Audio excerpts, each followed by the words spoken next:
وبالمناسبة يا ماما ليلو، المرة الجاية لما أزعل هسيب البيت وأروح أشرب شاي عند حماتي. يا سلام! ده كده الخليفة هيبقى كل يومين، وبما إنها في الشارع اللي ورانا يعني. ازيكم يا جماعة؟ النهاردة تاني بودكاست من ورا كل حدوتة ماما ليلو. النهاردة عندنا موضوع مفيش بيت في الدنيا ما بيعديش عليه، صح يا ماما ليلو؟ أيوة يا مدحت، فعلا الموضوع ده كل بيت عدى عليه بطريقة أو التانية. النهاردة هنتكلم عن الخلافات قدام الولاد. تعرف يا ماما ليلو، كتير من الأهالي بيقولوا إحنا بنتخانق بس ده عادي. كل الناس بتتخانق وكل الناس بتختلف، بس يمكن مش بياخدوا بالهم إن اللي بيسمع ويشوف هو طفل صغير بيتعلم يعني إيه حب وأمان. فعلا يا مدحت، محدش فينا ملاك، واحنا كأزواج عادي بنتخانق وبنتضايق وده طبيعي جدا. لكن لما الطفل يسمع الخلاف ده الدنيا بتتهز جواه. هو مش فاهم التفاصيل، بس بيحس ساعتها ان البيت بيقع. أنا فاكر في مرة كنت أنا وإنتي مختلفين في المطبخ، وسيليا كانت قاعدة في الصالة بس سمعت صوتنا وجت وهي مخضوضة وبتعيط. انا فاكرة جدا اليوم ده، واصلا احنا ساعتها كنا بنتخانق هي المكرونة فين، ويعني حاجة عبيطة جدا، لكن هي اخدت طابع غلط. افتكرت ان في حاجة كبيرة قوي وجات مخضوضة قوي، واحنا اصلا يعني ساعتها يا ريتها كانت خناقة بجد. بالظبط، يمكن إحنا شايفين خناقة بسيطة بس الطفل ساعتها بيسمعها كأنها زلزال بيهد بيته. بس يا ماما ليلو، في نفس الوقت مش دايما نقدر نخبي كل حاجة، يعني طبيعي بتحصل مواقف قدام الولاد. السؤال هنا، نختلف ازاي من غير ما نكسر الطفل؟ والله انا دايما بقول لنفسي وبقول للامهات، الخلاف مش هو المشكلة، الطريقة هي اللي بتفرق. نبرتك في الكلام هي اللي بتفرق. النبرة دي هي اللي ممكن تأذي الطفل وممكن برضو تطمنه.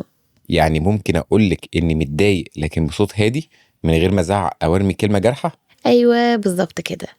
ساعات الطفل بيشوفنا بنتخانق بس ما بيشوفناش بنتصالح، وده بيخليه يصدق إن الزعل نهاية مش مرحلة وهتعدي. صح، انا بعد الموقف ده بقيت اتعمد ان احنا لما نتصالح اضحك قدام سيليا واقولك خلاص يا ماما ليلو، اتصالحنا، صافي يا لبن. أيوة، وبتلاحظ ساعتها هي بتبقى بتضحك كده ضحكة مكسوفة، اللي هو إيه، زي ما تكون من جواها روح الطفل البريء اللي هو الحمد لله دول مش بيتخانقوا، مش هيتخانقوا تاني. انا عايز اقول لكل الاباء اللي بيسمعونا، الطفل مش محتاج يشوف اب مثالي، هو محتاج يشوف اب بيعترف بخطأه وبيعتذر. وانا كماما ليلو كأم هقول لكل أم، ما ترديش العصبية بعصبية، لأن الطفل بيشوفكم قدوة ليه. لما يشوف انكم بتختلفوا باحترام وهتتصالحوا بحب، هيتعلم ان الزعل مش نهاية، وان الحب بيكسب في الآخر. وبالمناسبة يا ماما ليلو، المرة الجاية لما ازعل هسيب البيت واروح اشرب شاي عند حماتي. يا سلام! ده كده الخليفة هيبقى كل يومين، وبما انها في الشارع اللي ورانا يعني. ما كده بقى هنعمل كل شوية بودكاست بقى عن الخلاف اللي حصل من يومين والكلام ده كده هيبقى حلقات البودكاست على طول. الخلاف مش عيب، العيب اننا نحسس الطفل ان بيته مش امان. اتخانقوا بعقل وتصالحوا بحب.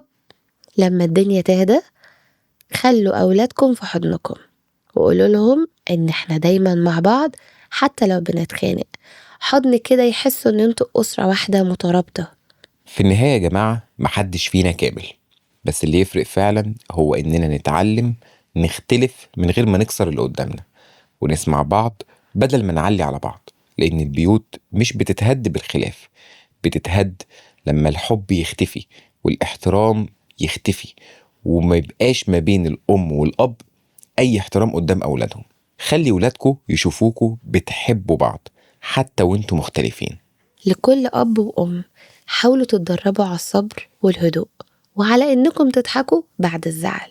وخلي دايما في البيت مساحة للضحك، عشان حتى الخناقة نطلع منها أنا وانتي بودكاست. حدوتة ماما ليلو موجودة على كل منصات السوشيال ميديا. شوفوا المنصة اللي بتحبوها واعملوا سيرش عليها، هتلاقوا حدوتة ماما ليلو.